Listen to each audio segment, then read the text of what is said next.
D'espoir, de confiance et de mobilisation. Merci Monsieur le Président.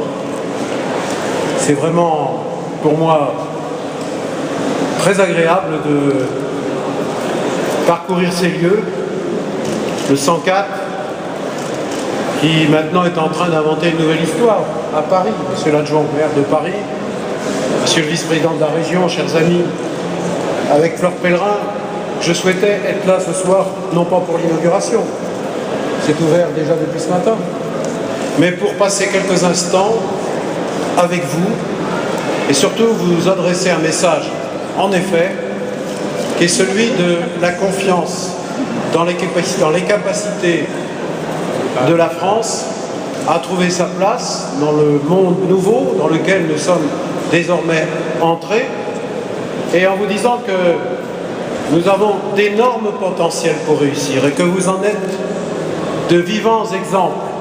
Vous me disiez, tout le monde veut montrer son projet. Il y avait même un peu de bousculade. On me disait, mais c'est un peu trop court, j'ai pas eu le temps de tout vous expliquer. Et c'est vrai, mais en même temps, moi j'y vois surtout un signe partout où je me déplace en France. Pas seulement à Paris, mais à Paris, la grande métropole mondiale de la France. C'est un atout pour la France, mais aussi dans tous les territoires, dans toutes les régions. Il y a partout cette envie d'innovation, cette envie de création, cette envie d'invention, cette envie de création d'entreprises, de participer à ce qui fait au fond l'histoire de la France qu'elle a toujours été. Mais parfois on en doute, parfois en France on pense que la France ne va pas s'en sortir. Eh bien vous montrez là, à travers vos initiatives, votre énergie, votre souhait d'expliquer, de convaincre, que vous êtes un des atouts de la France. Et donc si je suis venu ce soir avec Fleur Pellerin, c'est vous dire l'importance que j'attache avec le gouvernement à l'innovation, et en particulier dans le numérique. Le numérique, c'est déjà un quart de la croissance française et de la création d'emplois en France. C'est donc la raison pour laquelle il faut à tout prix continuer à appuyer de toutes nos forces le développement de ce secteur. Bon, là, on a eu un premier débat qui peut faire polémique lorsque je disais hier à l'Assemblée nationale que dans la discussion entre Européens qui a lieu demain, où la ministre du Commerce extérieur nous représentera au Conseil européen, le débat sur la négociation avec les États-Unis d'un accord de libre-échange.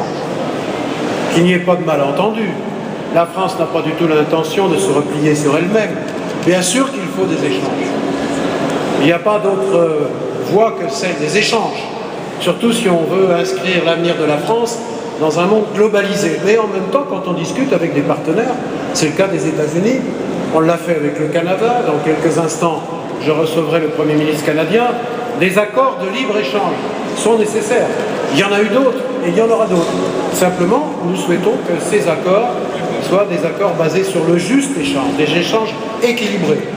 Et s'agissant du secteur culturel, du secteur des industries culturelles, la France a un message à adresser qui est en cohérence avec sa vocation, son histoire, son identité, qui n'est pas seulement tournée vers le passé, c'est-à-dire le patrimoine, mais aussi sa capacité à innover, à inventer. Et on ne sait pas assez que dans le domaine du logiciel, par exemple, que la France est en pointe et qu'elle a une carte à jouer. Donc dans ces négociations européennes et américaines, nous voulons tout simplement que les règles du jeu soient préservées et ce qui fait l'exception culturelle, c'est-à-dire le refus du repli sur soi, mais qui est au contraire le respect de la diversité, soit inclus comme un élément de base de cette négociation. Donc si je vous dis cela, c'est pour vous dire que le gouvernement est résolu à vous soutenir de toutes ses forces. J'ai annoncé, le président de la République l'a fait aussi à travers un déplacement en Auvergne, un plan de 20 milliards d'euros que j'ai annoncé au mois de février pour le déploiement du très haut débit sur tous les territoires français. Pas seulement dans les grandes métropoles, ou là où c'est plus facile, là où les opérateurs privés peuvent intervenir sans que l'argent public soit indispensable, mais dans toutes les régions de France, parfois les plus éloignées, où pourtant la capacité à innover, à inventer, à créer existe aussi, et qui est un facteur de croissance sur tous les territoires. Eh bien, ce plan est lancé.